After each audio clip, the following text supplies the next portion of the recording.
ከኢቢኤስ ቢዝነስ ጋር ነው ቆይታ እያደረጋችሁ ያላችሁት። በዛሬው ቆይታችን በዝርዝር ወደምንመለከተው ጉዳይ አልፈናል። የንግድ ድርጅቶችን እንደገና በማደስና እሴት ጨምሮ መልሶ በመሸጥ ሂደት የኢትዮጵያ የንግድ ዘርፍ ምን ያህል ዝግጁ ነው? የሀገሪቱ የካፒታል ገበያ መጀመርስ ለዚህ አይነት ኢንቨስትመንቶች ምን አይነት የፋይናንስ እድሎችን ይፈጥራል? በሚለው ዙሪያ ባልደረባችን ሃይማኖት ወርቁ ከዘርፉ ባለሙያዎች ጋር ቆይታ አድርጋለች። እሱን ተከታትለን እንምጣ። አንድን ድርጅት ከዜሮ አንስቶ ለስኬት ማብቃት ትልቅ ጥረትን የሚጠይቅ መሆኑ አያጠያይቅም።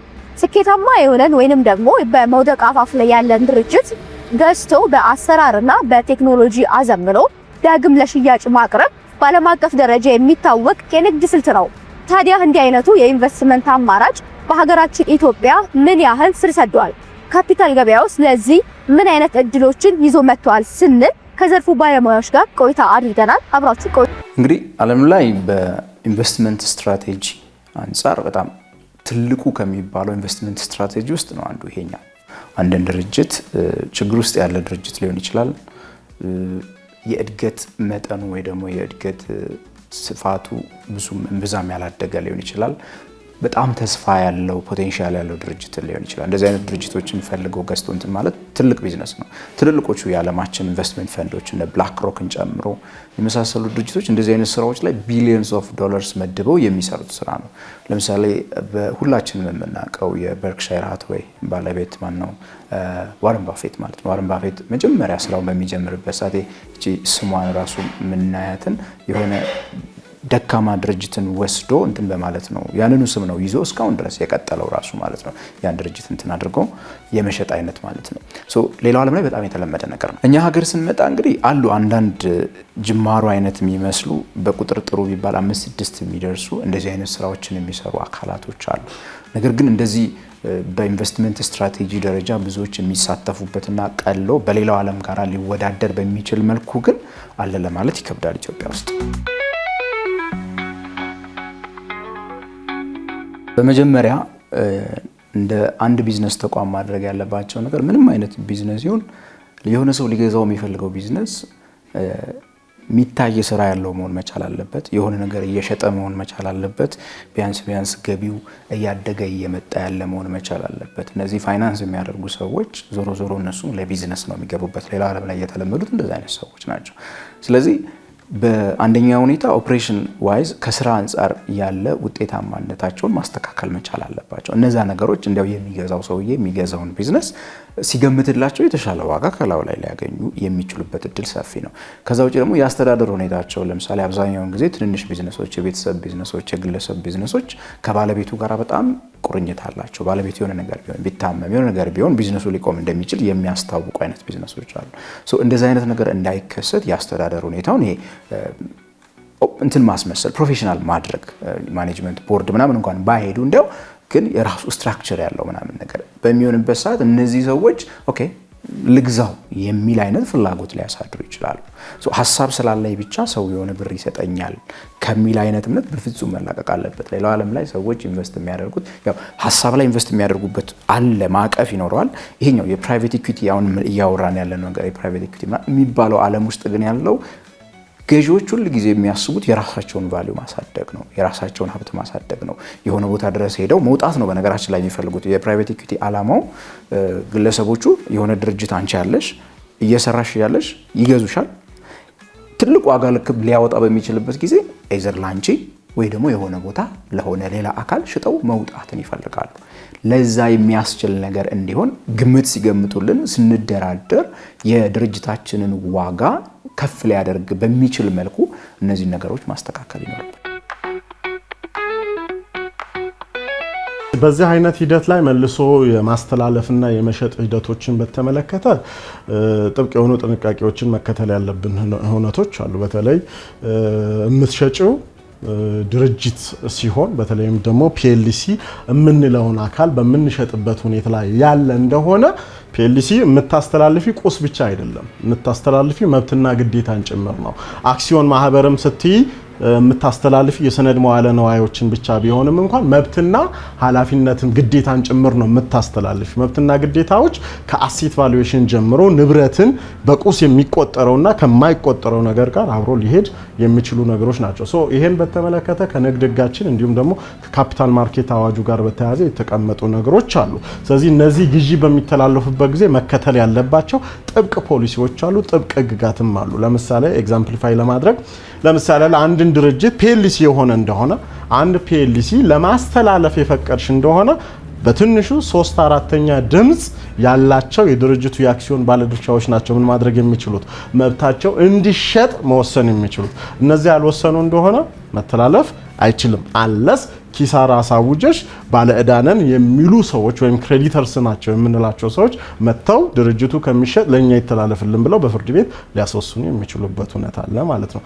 ሌላኛው ወደ አክሲዮን ማህበር ስንመጣ አክሲዮን ማህበርን አሁን ባለው ሂደት ላይ የሚያስተዳድረው የሚመራው እንደውም ደግሞ ከ100 ሚሊዮን ብር በላይ ካፒታል ያላቸውን ድርጅቶች የሚመራውና የሚቆጣጠረው ማን ነው? የካፒታል ማርኬት ባለስልጣን ነው ማለት ነው።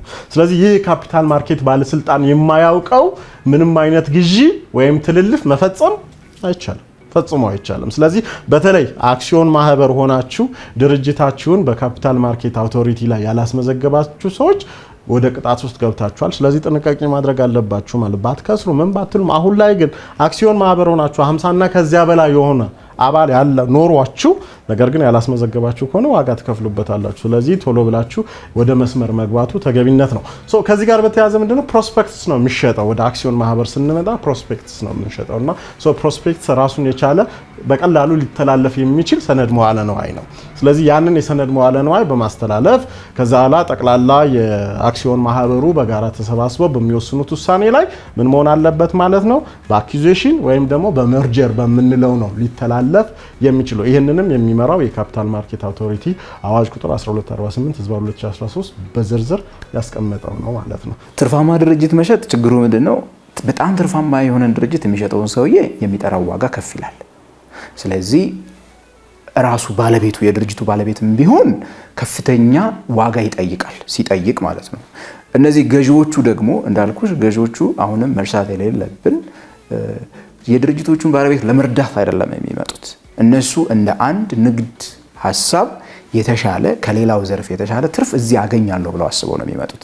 ስለዚህ ዝቅ ያለ ዋጋ ደና ለወደፊት የሚያድግ ቫልዩ ነው ሁሉ ጊዜ መፍጠር የሚፈልጉ። ስለዚህ ብዙ ጊዜ ችግር ውስጥ ያለ ስል አንዳንድ ጊዜ ለምሳሌ አንዳንድ ድርጅቶች ኖርማል ችግር ሳይሆን አሪፍ ቢዝነስ ሊወጣው የሚችል ድርጅት ነገር ግን 20-30 ቅርንጫፍ ቢከፍት 50-100 ቢደርስ ቅርንጫፉ ቡም ሊያደርግ የሚል ድርጅት ካገኙ ለእንደዛ አይነቱ ሊከፍሉ ፈቃደኛ ናቸው። ሶ እንደ ሁኔታው ይለያያል ነው። አንዳንዴ ውጤታማም ድርጅት ሆኖ አንቺ ፋይናንስ ከማጣት የተነሳ ያለሽ ብር ማስተዳደር የሚችለው የሰው ኃይል ልትገዢ የምትችዩ አንዳንድ ጥሬ ዕቃ ሞር ግብአት ምናምን የምንላቸው ነገሮች ትንሽ ስለሆኑ ባለችሽ ስራ እየሰራሽ ላንቺ በቂ የሆነ ነገር ሊኖርሽ ይችላል። ነገር ግን ያ ኤክስትራ ገንዘብ በሚመጣበት ሰዓት ሊያሰፉ ፈልገው ከዛ ውስጥ ግን የሚጠቀሙ ከሆነ ደናም ድርጅት እንትን ይላሉ። ዲስትረስድ የሆኑ ችግር ውስጥ ያሉ ድርጅቶችን መግዛት ደግሞ ብዙ ጊዜ ለገዢዎቹ ያው ሪስክም እንዳለው አንድ ላይ ተያይዞ ገንዘባቸው ገደል ሊገባ የሚችልበት እድል አለ። በተቃራኒው ግን ከዛ ከወደቀበት ደግሞ አንስተው ሪቫይቭ አድርገውት ደግሞ አትራፊ ካደረጉት ሊያተርፉ ስለሚችሉ በርካሽ ዋጋ መግዛት ስለሚችሉ ማለት ነው። ችግር ውስጥ ያለና ሊከስር ያለን ድርጅት እንደየሁኔታው ሁለቱም ላይ ሊሳተፉ ይችላሉ ማለት ነው። የተያያዘ ነው። በተለይም ደግሞ አሁን ላይ እንግዲህ በተሻሻለው የታክስ አስተዳደር አዋጅ ከዚህ ቀደም የታክስ ዕዳ ለ5 ዓመት ነው ምን የሚደረገው ኦዲት የሚደረገው አይደለ? ስለዚህ አሁን ላይ ባለው በሀገራችን የተሻሻለ ባለው የታክስ አስተዳደር አዋጅ ግን ወደ 10 ዓመት አድጓል። ከዚህ ቀደም የምናውቀው እስካሁን እየተጠቀምንበት ያለው የ5 ዓመት ነው። ስለዚህ የትኛውም ድርጅቱን የሚሸጥም ሆነ የሚገዛ በተለይም ደግሞ የሚገዛ አካል ከታክስ ሕግጋትና ከትርፍ ግብር ጋር በተያያዘ በጣም ጥንቃቄ ማድረግ መቻል አለበት። ክሊራንስ ሳይዝ ተገቢውን ክሊራንስ የ2018 ብቻ ስለያዘ ክሊራንስ ስለያዘ ክሊርድ ነው ማለት አይደለም። ስለዚህ ወደ ኋላ ሄዶ የታክስ ዕዳ ሰነዶችን በሙሉ መያዝና ማየት የትርፍ ግብር ምን ያህል አትርፏል፣ ምን ያህል ትርፍ በእጁ ላይ ይዟል አለው የሚለውን ነገር በአግባቡ መመልከት በጣም መሰረታዊ ነገሮች አሉ ማለት ነው። ሌላው ያልታወቁ ዕዳዎች እና ግዴታዎች ሊኖሩ የሚችሉበት ሁኔታዎች አሉ። ለምሳሌ ክሬዲተሮች ያልታወቁ ክሬዲተሮች በሰፊ ይመጣሉ። ለምሳሌ ዛሬ ላይ በሰነድ ላይ የተደረገ ውል ይኖርሻል፣ ሽያጭ ይኖርሻል። ነገር ግን ሽያጭ አድርገሽ ያልተከፈለ ክፍያ ቢኖር ያልተከፈለኝ ዕዳ አለ፣ ስለዚህ ልትከፍለኝ ይገባል የሚል መብት ጠያቂ አካል ሊመጣ ይችላል። ስለዚህ በዚህም ላይ ተገቢውን ጥንቃቄ ሊደረግ ይችላል። ሌላኛው ደግሞ የሰራተኞች ነው። ስለዚህ መርጅም ሆንሽ ድርጅትሽን በአኪዩዜሽንም ሸጥሽ ወይም ገዛሽም የሰራተኛ መብት አብሮ ነው ምን የሚሆነው የሚተላለፈው። ስለዚህ የሰራተኛ መብት አብሮ የሚተላለፍ ስለሆነ አይ የከሌ ሰራተኛ አሁን 20 ዓመት ያገለገለ ሰራተኛ የ20 ዓመት ጥቅሙን ነው ምን አድርጎ የሚመጣው ይዞ የሚመጣው ማለት ነው። ስለዚህ ይሄንንም ኃላፊነት ይዘን የምትመጣው የፍርድ ቤት ክስም ያለብህ እንደሆነ እነዚህ ነገሮች በጥንቃቄ መመልከት አግባብነት አለው ማለት ነው። በተለይም እንደዚህ አይነት ትልልፎች በሚኖሩ ጊዜ በጣም ጥንቃቄ መደረግ መቻል አለባቸው።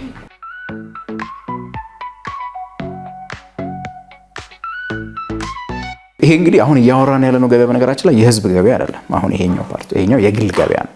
ግለሰቦች ነጋዴዎች የሚያወሩበት ነው። ሌላው ዓለም ላይ የተለመደው ነገር ምንድነው? ግለሰቦች ንግድን ሰሩ፣ የሆነ ቦታ አደረሱት፣ ፖቴንሻል እንዳለው ለገበያው ካሳዩ በኋላ እንዴት ከውስጡ ይወጣሉ? ትልቁ ፖይንት ነው።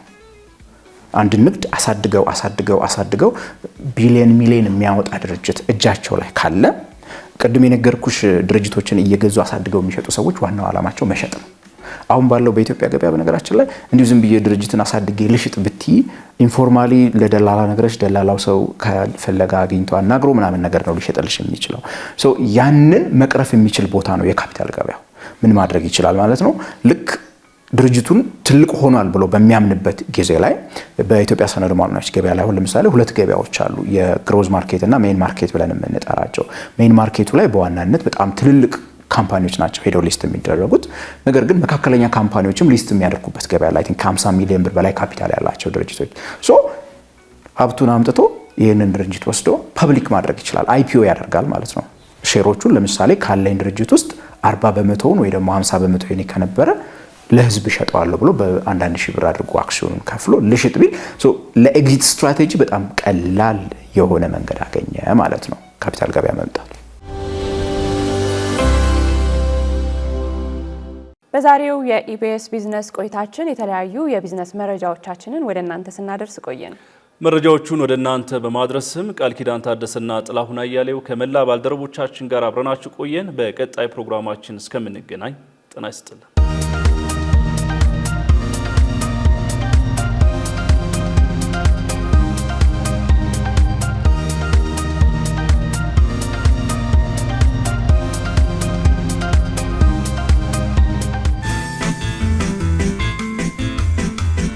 እስከመጨረሻው ድረስ ከኛ ጋር ስለነበራችሁ እናመሰግናለን።